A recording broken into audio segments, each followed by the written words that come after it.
मुख्यमंत्री योगी आदित्यनाथ आज अयोध्या दौरे पर रहेंगे। मिल्कीपुर के फार्मेसी कॉलेज में भगवान राम की प्रतिमा का अनावरण करेंगे। मिल्कीपुर उपचुनाव को लेकर सीएम योगी चारों प्रभारी मंत्रियों और बीजेपी नेताओं के साथ चर्चा करेंगे और जीत के लिए रणनीति बनाएंगे।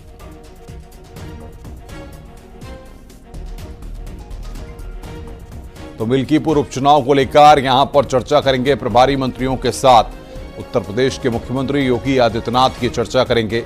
आज अयोध्या के दौरे पर रहेंगे योगी आदित्यनाथ। प्रभारी मंत्रियों के साथ वो चर्चा करेंगे। भूपेंद्र चौधरी भी कुंदरकी का दौरा करेंगे।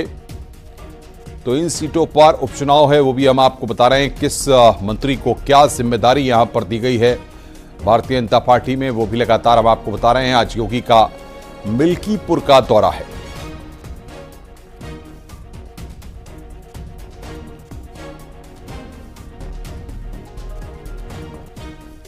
तो उपचुनाव को लेकर बीजेपी ने बड़ी तैयारी की है। बीजेपी के बड़े नेता आज दौरे पर रहेंगे। महामंत्री संगठन धर्मपाल गाजियाबाद के खैर पहुंचेंगे।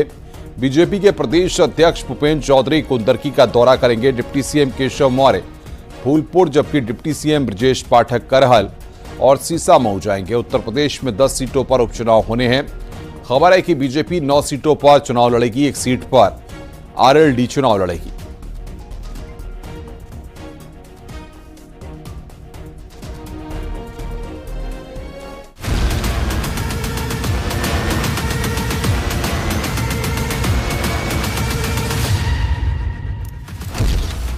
उत्तर प्रदेश की वो 10 विधानसभा सीट जहां बीजेपी और समाजवादी पार्टी के लिए अग्नि परीक्षा होने वाली है, जहां दोनों दलों के बीच जबरदस्त फाइट होने वाली है, क्योंकि इन 10 सीटों पर जीतना खुद को साबित करने जैसा है।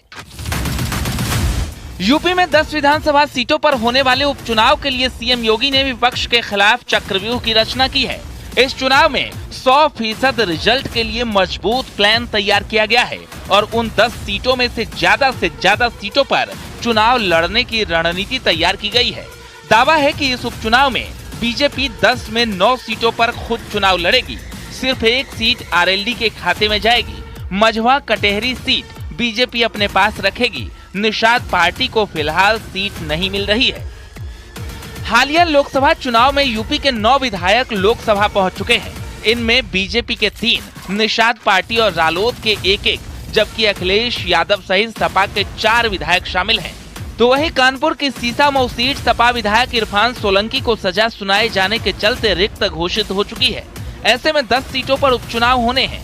यूं तो एनडीए के खाते में इनमें से 5 ही विधानसभा सीटें थी, लेकिन उपचुनाव वाली अधिकाधिक सीटें जीतकर बीजेपी लोकसभा चुनाव से बढ़े विपक्षी मनोबल को तोड़ना चाहती है। हमारी पार्टी के सब वरिष्ठ लोग, हमारे माननीय मुख्यमंत्री जी हैं, सभी लोग, माननीय उप मुख्यमंत्री हैं केशव जी, ब्रजेश पाठक जी, सब लोग हम मिलकर सभी जगह जाएंगे और भारतीय जनता पार्टी अपने संगठन और अपने काम के आधार पर, हमारी सरकार ने जो 7 वर्षों में काम किया है उस काम के आधार पर, और जो विपक्ष का एक नेगेटिव एजेंडा है, जो नकारात्मक एजेंडा है, उस एजेंडे से भी लोगों को अवगत कराया जाएगा।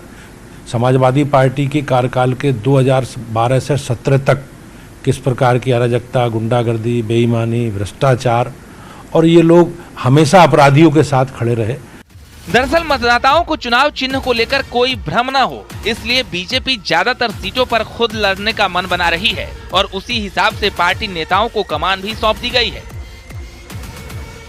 विपक्ष को चौतरफा घेरने के लिए बीजेपी के बड़े बड़े नेता चुनावी मैदान में उतरने वाले हैं, जिसकी शुरुआत सीएम योगी अयोध्या के मिल्कीपुर से करने जा रहे हैं।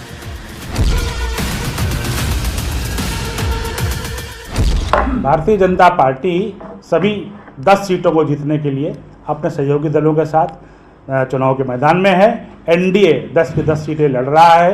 भारतीय जनता पार्टी के पास एक ईमानदार नेता है जिसने कानून व्यवस्था का राज कायम किया है, औद्योगिकरण प्रदेश में बढ़ाया है, हिंसा का स्थान खत्म किया है, और भारतीय जनता पार्टी इन 10 सीटों के ऊपर विपक्ष को खाता नहीं खोलने देगी। देखिए, भारतीय जनता पार्टी खुद चुनाव लड़ेगी, अपने गठबंधन के साथ लड़ेगी, उनके साथ और दल शामिल हैं, सब प्रचार कर ले। नकारात्मक राजनीति ही करनी, नकारात्मक प्रचार ही करना। वही मुद्दे हैं भाजपा के पास, हिंदू मुसलमान, मंदिर मस्जिद, भजन कीर्तन, अजान, लव जिहाद, हिजाब नकाब, मदरसा, फिल्में, मज़ारे, यूसीसी, हलाल प्रोडक्ट और एक नया मुद्दा है वक्फ की ज़मीन। सामाजिक समीकरणों के लिहाज से कई सीटों पर बीजेपी की राह आसान नहीं है। यहाँ पार्टी को जी तोड़ मेहनत करनी होगी। ऐसी सीटों पर सबसे पहला नाम मैनपुरी की करहल सीट का है, जिसे सपा की सुरक्षित और परंपरागत सीट माना जाता है।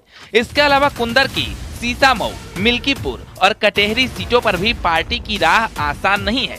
हालांकि इस बार टीम बीजेपी विपक्ष के मनोबल को तोड़ने के लिए अभी से रणनीति में जुट चुकी है। Bureau report, news 18।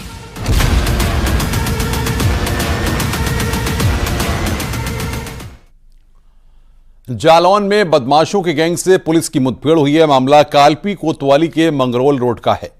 पुलिस ने 4 बदमाशों को गिरफ्तार किया है। गिरफ्तार बदमाश लूट की वारदातों में शामिल थे।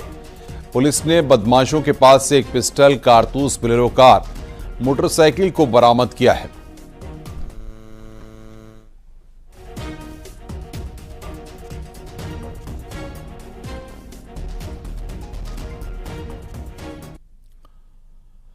नोएडा के सुपरनोवा बिल्डिंग में रेव पार्टी पर पुलिस ने छापेमारी की है। सुपरनोवा बिल्डिंग में रेव पार्टी चल रही थी।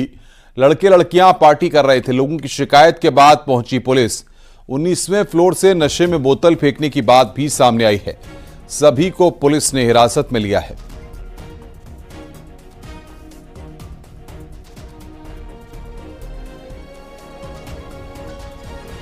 तो 19वें फ्लोर पर पार्टी हो रही थी। ये बड़ी खबर हम आपको बता रहे हैं। नोएडा में रेव पार्टी पर छापा मारा गया है। बिल्डिंग में रेव पार्टी चल रही थी। ये बड़ी खबर हम आपको बता रहे हैं। लोगों की शिकायत के बाद पुलिस वहां पर पहुंची।